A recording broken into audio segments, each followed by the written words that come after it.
It's the night of March 24th, 1944. War has swallowed Europe whole. Cities burn, skies thunder with engines. And high above the darkness, over the heart of Nazi Germany, a single British bomber limps through the freezing air. Inside that aircraft is 21-year-old Nicholas Alkemade.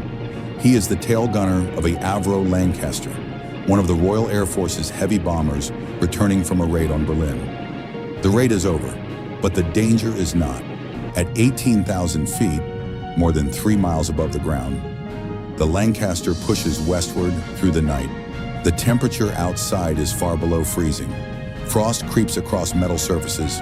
Inside the tail turret, Nicholas is isolated from the rest of the crew, crouched in a cramped glass enclosure at the very rear of the plane. It is the most vulnerable position on the aircraft. From here, he scans the sky for enemy fighters. The night seems quiet, too quiet. Then he sees it, a shadow moving against the darker sky. A German Junkers Ju-88. It approaches silently, perfectly positioned behind them. Before Nicholas can react, the night explodes in tracer fire. Red streaks tear through the air. Cannon shells slam into the Lancaster. The bomber shudders violently as explosions rip through its fuselage. The aircraft lurches, metal twisting, fuel igniting. Within seconds, the rear of the Lancaster is ablaze. Flames race along the body of the plane, fed by fuel and oxygen at high altitude. Smoke floods the interior. The tail section becomes an inferno. Nicholas is trapped. The intercom is dead. He cannot reach the cockpit. He cannot reach the others. He can feel the heat intensifying around him. The aircraft begins to lose control. It is going down. He reaches for his parachute, his only lifeline. But when he grabs it, his heart sinks. The fabric is on fire. The silk canopy is burning. The straps are scorched. The chute is useless. Below him is nothing but darkness. No lights, no ground visible, just a vast invisible drop of 18,000 feet. He has seconds. Stay inside the burning aircraft and be consumed by fire, or jump, without a parachute, into certain death. There is no miracle option. There is no rescue coming. In that moment, Nicholas makes a decision that defies logic and instinct. He chooses to jump. He forces open the hatch of the turret. The roar of wind floods in instantly, deafening and violent. The freezing air hits him like a wall. Behind him, the Lancaster burns. Without allowing himself time to hesitate, Nicholas Alkemade throws himself into the void. Instantly, the fire disappears. The noise of the engines fades. He is alone in the night sky. The fall begins. He tumbles uncontrollably, spinning through pitch-black darkness. The cold is unbearable. The wind rips at his uniform and tears at his face. He cannot see the ground.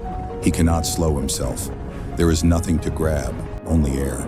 Time stretches into something unreal. He expects impact at any second. He thinks of home, of life, of how this is the end. He falls for nearly 2.5 miles. Then, a violent crack. Tree branches snap around him. He crashes through the tops of tall pine trees, each branch breaking his fall just a little. The trees absorb some of the speed. Then he slams into something softer. Deep snow.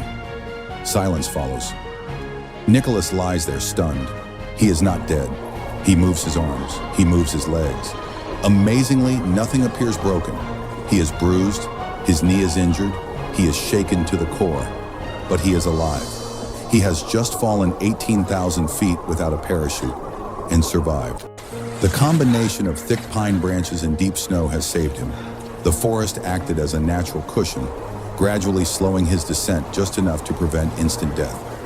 At dawn, German civilians discover him wandering, injured and dazed. He is handed over to authorities and soon finds himself face to face with the Gestapo. They do not believe him. A fall from that height without a parachute is impossible. They suspect espionage. They suspect deception. Perhaps he landed with help. Perhaps he is lying. They interrogate him repeatedly. He tells the same story every time. The Lancaster was attacked. It caught fire. His parachute burned. He jumped. The Germans decide to investigate. They locate the wreckage of the bomber. The aircraft has crashed and is destroyed. In the debris, they find the remains of Nicholas's parachute, burned and unusable, exactly as he described. The evidence is undeniable. His story is true. Even his captors are stunned. In a remarkable gesture, German authorities issue Nicholas Alkemade an official certificate confirming that he survived a fall from 18,000 feet without a parachute, an enemy government acknowledging the authenticity of his impossible survival. He is sent to a prisoner of war camp for the remainder of the war. Unlike so many others, he survives captivity. When World War II ends in 1945, Nicholas returns home to Britain.